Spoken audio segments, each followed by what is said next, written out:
flute friend, and welcome to my music studio. My name is Monica Bailey, and I am here to offer you a footnote to our head joint series. I have thoroughly enjoyed creating this series for you on the art of tone. Equally much, I have appreciated the comments and stories you have shared with me in response to this series. Thank you for all your thoughts and ideas, including the perceptive suggestion to talk about the tongue and how it relates to flute playing. Some of you noticed that I wasn't just blowing, which is a great observation. The articulation we create with our tongue is like the sound of consonants in words. Without the tongue, it would be like calling me Oya-A-E rather than Monica Bailey. Articulation also provides us with a secure footing for expression, a launching pad for clarity and fullness of sound. Ready for your first step? Let's say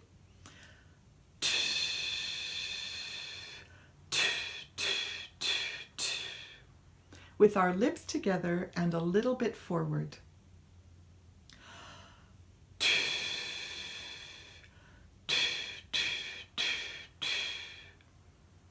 To your ear, it might sound like tongue, then air. But for things to work on the flute, the initiation of sound needs to flow simultaneously with tongue and air. When we say we are tonguing, we are actually combining tonguing and blowing.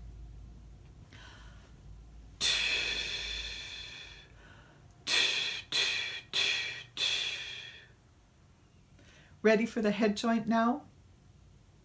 Whether you tongue once and hold the note, or many times in a sequence, make sure to keep the air flowing continuously.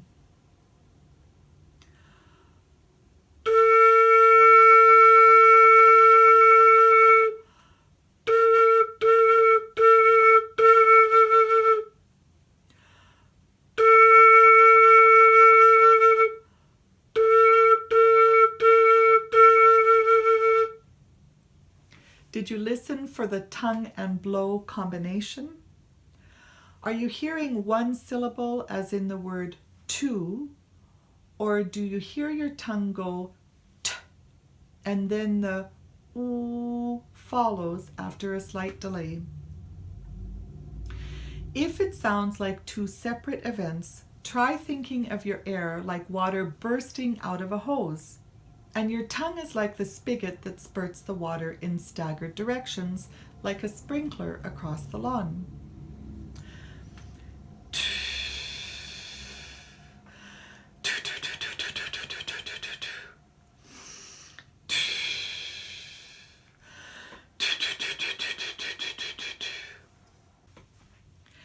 Now you know that successful tonguing is with the air, not separate from blowing. Let's talk about the second consideration in articulation, which has to do with the lips. With all our best intentions, we sometimes lose track of what our lips are doing when we tongue. So I want you to make a big effort to keep your near-touching lips when you tongue. Use the long I've given you to focus your embouchure. Then make a conscious effort to keep your lips together when you do the 4 short bursts.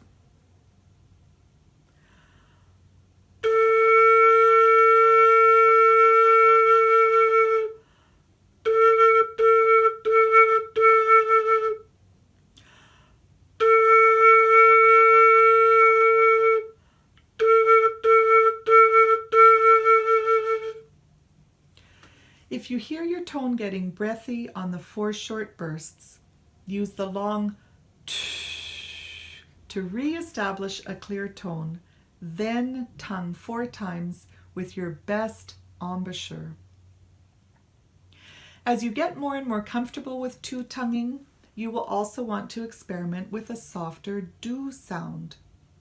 From a soft do to a strong to, tonguing adds variety and texture to our beloved tone. To sounds are made on the bumpy ridge just behind the teeth. For do, the tongue is just a little flatter or less pointed. The choice between a soft, medium, or percussive tongue depends on what music you are playing. Eventually, there are two other types of articulation that you may use to initiate sound. The first one is with the lips, which I call poo tonguing because it makes everybody laugh.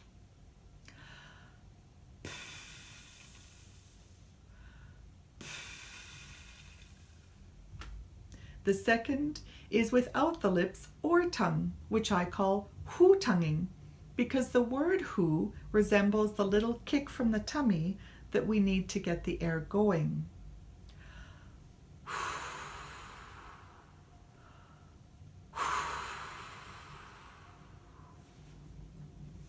The ability to articulate clearly is one of the many tools we have to shape our music, much like brushstrokes in a painting.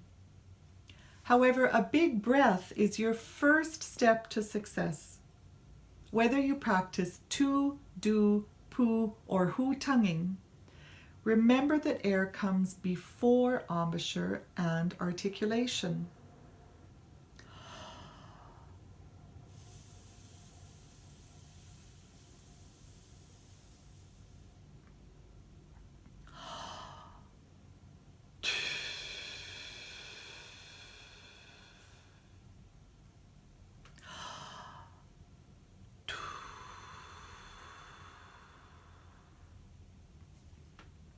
This concludes my free series on the art of tone, getting started on the head joint. And I invite you to review all 6 videos anytime, anywhere you are. Thank you for tuning in, and remember, a beautiful tone is created with your breath, your spirit, and a flute. Isn't it wonderful that we flutists can turn breath into beauty, one note at a time? Please scroll down, leave a comment, and share this video series with your friends. Happy fluting!